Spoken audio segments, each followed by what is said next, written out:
A man invited me over for dinner, but instead of a meal, I was greeted by a sink overflowing with dirty dishes and groceries scattered across the counter. Then he calmly said, "I want to see what kind of housewife you are. Let's see if you can cook." It was meant to be a real date.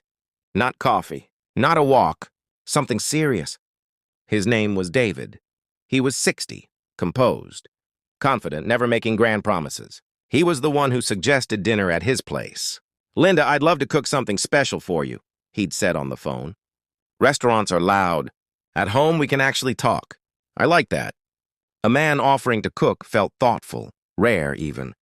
I bought his favorite chocolates and arrived in a good mood.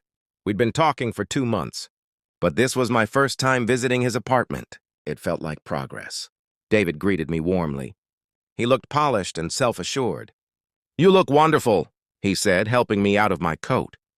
The apartment was large, high ceilings, tidy hallway, though the air felt strangely heavy, like the windows hadn't been opened in days. In the living room, 2 glasses sat waiting on the table.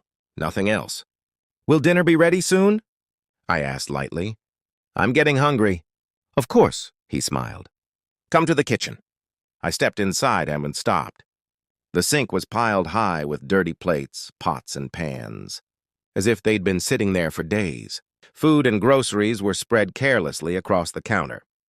"There," David said, satisfied. "Everything's ready." "Ready for what?" I asked slowly. "For real life," he replied. "I'm not just looking for someone to date. I want a homemaker. I want to see how a woman takes care of a house and a man." He leaned closer and lowered his voice. "I left the dishes on purpose. Words don't matter. The kitchen shows me who you really are." I stood there in my nice dress, surrounded by mess, staring at him. He wasn't joking. For a moment, old habits stirred. Maybe I should help. Maybe this is normal. We've been taught to be patient, accommodating, grateful, and then I made a decision. Like and comment for part 2.